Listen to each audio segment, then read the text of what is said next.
राजस्थान विधानसभा में इन दिनों सियासी ड्रामा कम और इमोशन ज्यादा दिख रहा है।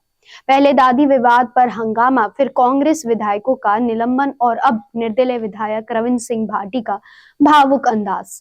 विधानसभा में जब भाटी बोले मैं तो आपका अपना हूं, तो पूरे सदन में माहौल बदल गया। तो आखिर भाटी ने ऐसा क्यों कहा? क्या वो बीजेपी के और करीब जा रहे हैं या फिर कोई नई रणनीति बन रही है? आज हम आपको इस पूरे मामले को आसान भाषा में समझाएंगे और बताएंगे कि रविंद्र सिंह भाटी की सियासत में आगे क्या होता है। तो इस वीडियो के एंड तक जरूर बनिए हमारे साथ।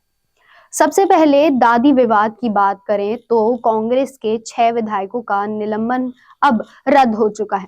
टीकाराम जूली ने गोविंद सिंह डोटासरा की ओर से माफी मांगी और मामला खत्म किया, लेकिन इसके बाद संसद में कुछ ऐसा हुआ जिसके सबको ध्यान खींच लिया। रविंद्र सिंह भाटी ने कहा कि विपक्ष के बिना सदन का मजा नहीं आता।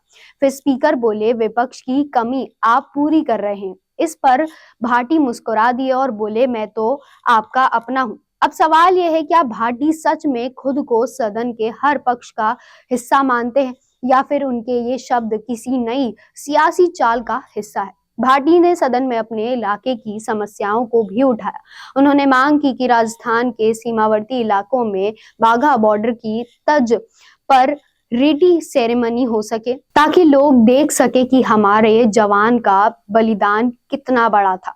उन्होंने वॉर म्यूजियम बनाने की भी मांग की, जिसमें नई पीढ़ी को देशभक्ति की सीख मिले। यहाँ से एक और बस सवाल खड़ा होता है, क्या भाटी सिर्फ अपने क्षेत्र की समस्याएं उठा रहे हैं या फिर इस मुद्दे के जरिए राजनीति में अपनी जगह बना रहे हैं? अब आते हैं सबसे बड़े सवाल पर, भाटी और बीजेपी का रिश्ता। भाटी पहले बीजेपी में थे, लेकिन टिकट न मिलने पर नाराज होकर निर्दलीय चुनाव लड़े और जीत भी गए। भाजपा के कुछ नेताओं ने उन्हें पार्टी में लेने का विरोध किया तो उन्होंने जैसलमेर से आराधना यात्रा शुरू कर दी। अब यही सबसे बड़ा सस्पेंस है, क्या भाटी फिर से बीजेपी में जाएंगे या अगली सियासी राह बनाएंगे? तो दोस्तों, रविंद्र सिंह भाटी का भावुक अंदाज और उनके बयान कहीं ना कहीं राजनीतिक के नए संकेत दे रहे हैं। क्या वो बीजेपी में वापस आएंगे? क्या वो अपनी नई ताकत बनाकर राजस्थान की राजनीति में बड़ा रोल निभाएंगे या फिर निर्दलीय रहकर अपनी अलग पहचान बनाएंगे? आपका क्या कहना है? भाटी का अगला कदम क्या होना चाहिए? अपनी राय बताएं हमें कमेंट बॉक्स में और देखते रहिए संवाद भारत का भारत के लिए। चाहे गुर्जर समाज हो या फिर मीणा समाज, जाट हो या फिर राजपूत समाज या फिर हो राजस्थान का कोई भी समाज, अब राजस्थान संवाद लाया है इन सभी समाजों से जुड़े हुए वो फैक्ट्स और वो जानकारियां जो आपके जनरल नॉलेज को भी बढ़ाएगा और आपके कंपटीशन एग्जाम्स में भी काम आएगा, क्योंकि इन वीडियोस में होंगी सामाजिक, ऐतिहासिक और रोचक फैक्ट्स और जानकारियां।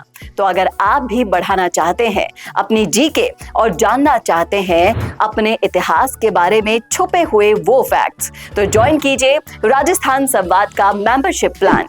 ज्यादा जानकारी के लिए डिस्क्रिप्शन में विजिट कीजिए और दिए गए नंबर पर कॉल कीजिए।